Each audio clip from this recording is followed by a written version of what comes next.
So we've been talking a lot about animes from the whole year, but we can't forget about the amount of great manga series that are coming out this year too. We got a bunch of new series coming out of Shonen Jump, like a special one-shot of Minato's story, Do Retry, Icehead Gale, but last week a new series debuted called Wild Strawberry. It's about a post-apocalyptic world where plants have evolved and are now feeding on humans and turning them into plant monsters named Jinkas. The series follows a brother and sister named Kingo and Kayono as they try their hardest to survive in this new Tokyo lifestyle. There are only 2 chapters currently out, so if you haven't read it on the Shonen Jump app, I highly suggest you guys read it first, because we are going to be spoiling both of the 2 chapters in this series. But with that out of the way, this is the first series from Aire Yonemoto, and already we can see a lot of similarities to series like Parasite and The Last of Us, mainly due to the setting of the post-apocalyptic world and the designs and concepts of the Jinkas. It's not a complete copy and paste, which is good, but you can see the inspiration from it, and already with the concept, I'm pretty hooked. The world building here is a cool thought, with the question being, what's the cause of this plant breakout? And we see how Tokyo is being affected, but what about other areas in Japan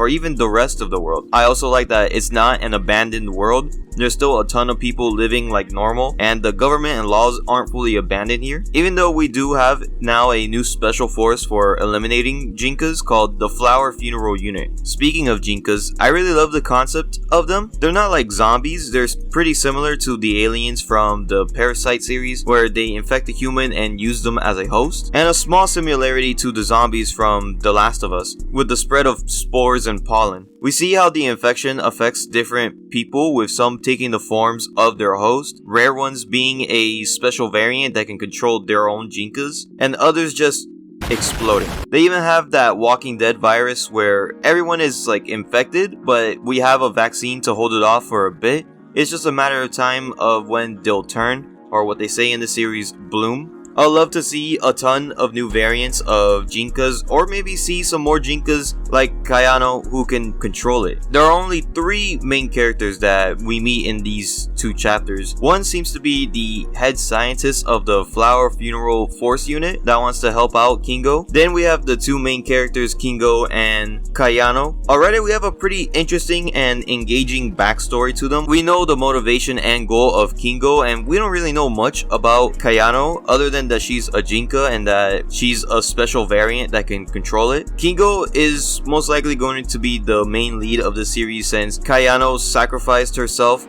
to save him, transferring the Jinka to him, but we still see them spend a lot of time together, and we also see their backstory on how they were orphans and their dream is to have a family and go to a family restaurant. But we don't see much of who their parents are, we don't see how they've met, and it leaves us wanting to know more about them. Already though, in just a couple pages of the first chapter, you can already care for these 2 and you want to see Kingo succeed and find a cure. But with the death of Kayano, I don't think Kingo would still be looking for a cure, but instead learn to control his powers and become a hero fighting other Jinkas. Or at least that's what it looks like this series is heading. It looks like this series will also be heading towards a more darker turn than it already is. And yeah, this series already is pretty dark. There's a ton of people being eaten, people exploding from the bloom, body horror like how it is in Parasite, and much blood and gore. For a shonen series, this is pretty hardcore, and I'm super down for it. Kinda around the same tone as like a Chainsaw Man or an Ajin.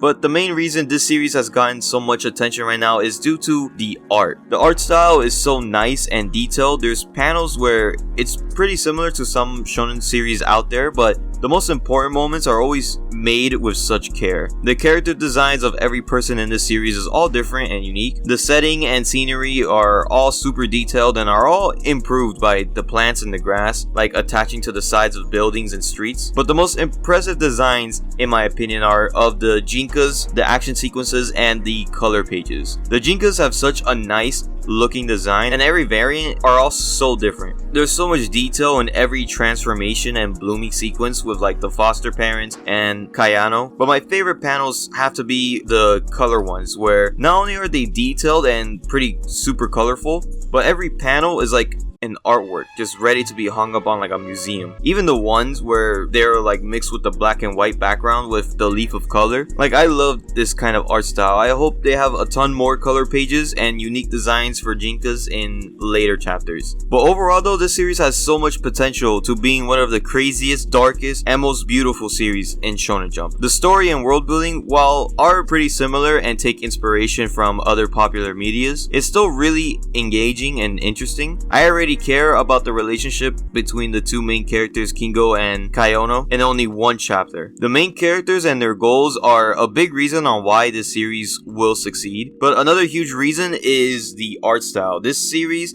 has so much beautiful and detailed art panels that for a rookie author like Ire Yonemoto, who haven't dropped any other series, is really impressive. I know that Shonen Jump has the tendency to cancel their series midway or even early on into the story, so I pray that they don't take down this series, because again, this story has so much potential to being one of the underground greats of Shonen Jump. But what do you guys think of Wild Strawberry? Did you guys like it? Did you guys hate it? Let me know all of your thoughts in the comments below, and I'll be seeing you guys in the next video.